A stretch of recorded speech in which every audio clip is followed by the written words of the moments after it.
Alright, welcome to the video. Welcome to my channel.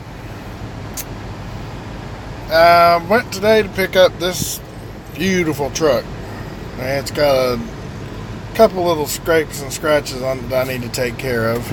Got it from Copart.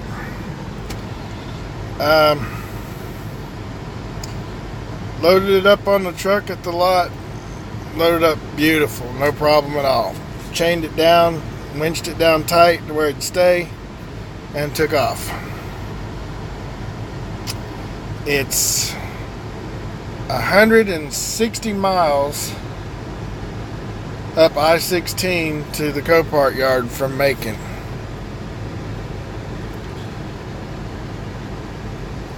I came back to exit 67. I was almost back into Macon again. And something kind of interesting happened.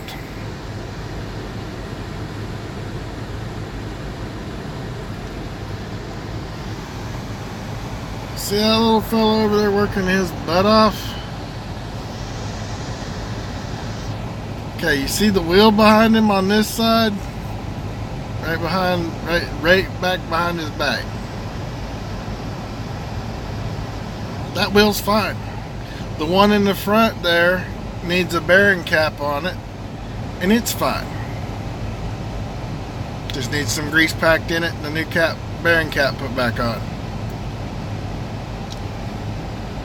The same wheel that he's working on the opposite side, however, just decided it didn't want to be on the trailer anymore. So I lost the hub, the tire, the rim, and all 5 lug nuts, both bearings. The only thing that's left on that axle is the castle nut and the cotter pin.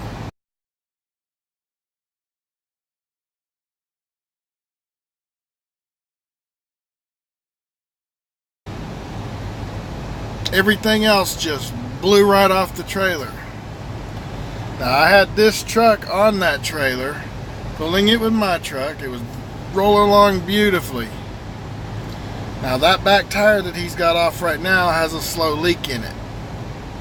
So I thought, I aired it up before I left the Copart yard to make sure it was gonna hold. Because usually if you air it up, it's fine. Like I said, it is a slow leak. So it doesn't usually mess things up. Doesn't usually go flat fast again. But get up here to exit 67 west on I-16, and all of a sudden the trailer just starts waggling all over the road. Traffic all around me. And I can't figure out why the heck it's doing it.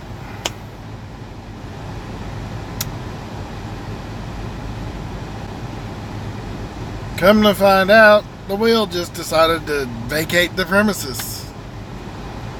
And I mean, it was waving around pretty bad behind me. It's really, really, really lucky. Of course, I was only going 65 because I wasn't pushing it with the truck on there. I was afraid, like I said, that back tire that's on there was going to blow out. So I wasn't pushing it.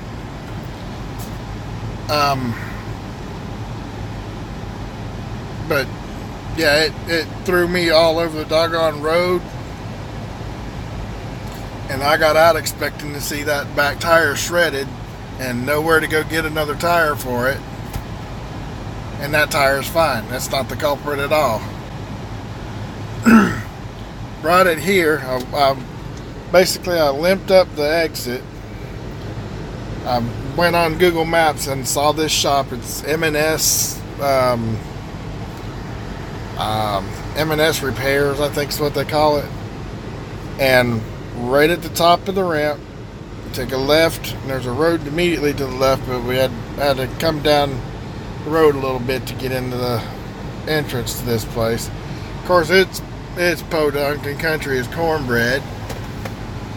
But if they can get me fixed, I don't care how country it is.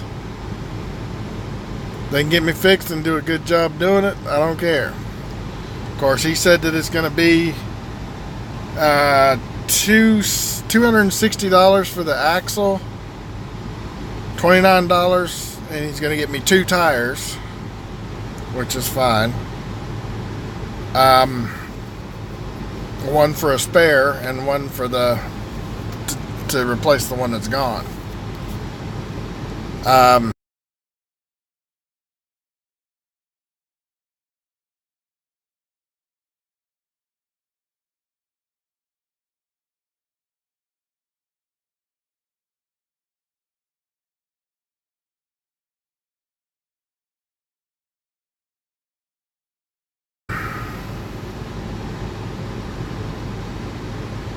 I ought to go over there and let him use my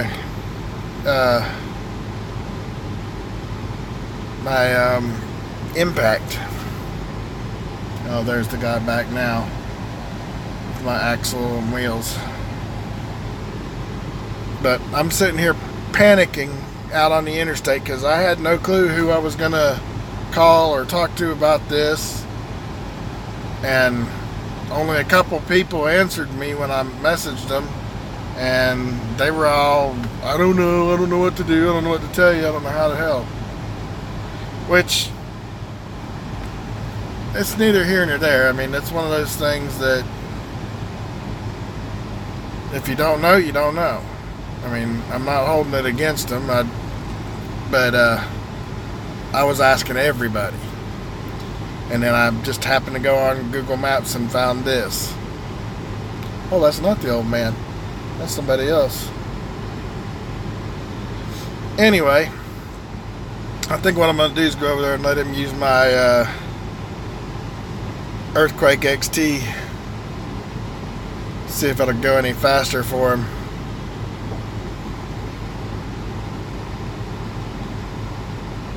I got in here because this place has got this truck, of course. Some genius left the battery, or the key turned on, and the battery won't charge now.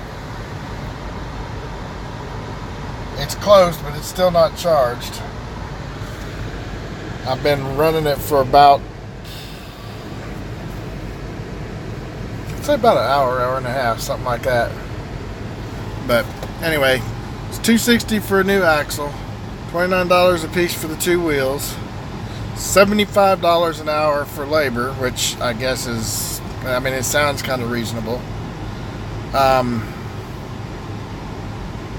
of course, $5 a mile for them having to go get the stuff from Tractor Supply, which now he's telling me that Tractor Supply didn't have everything that they told him they had.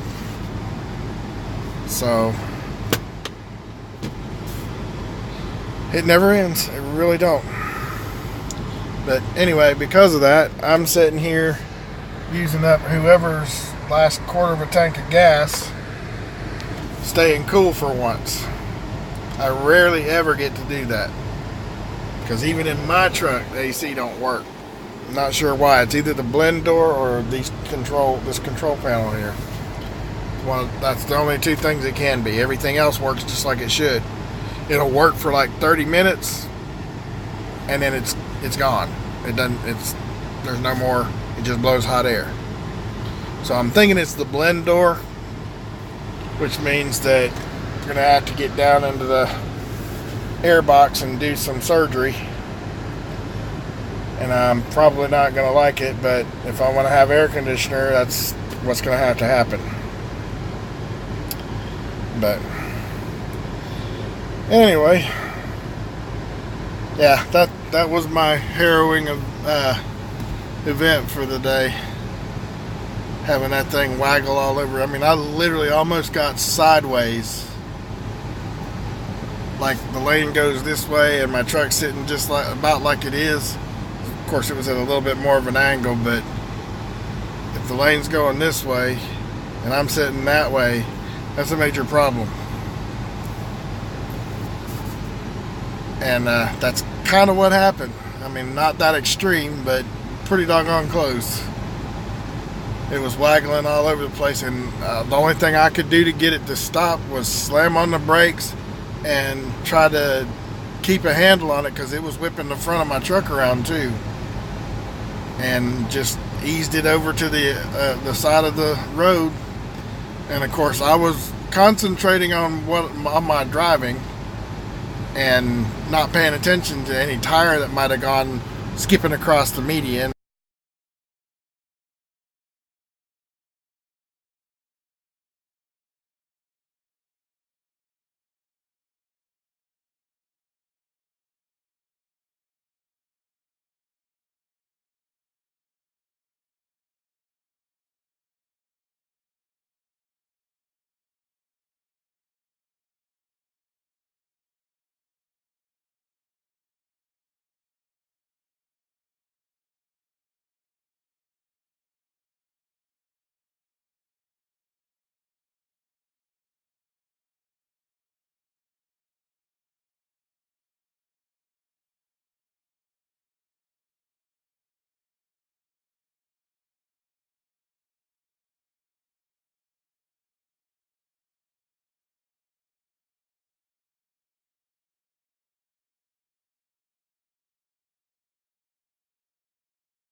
Watch me.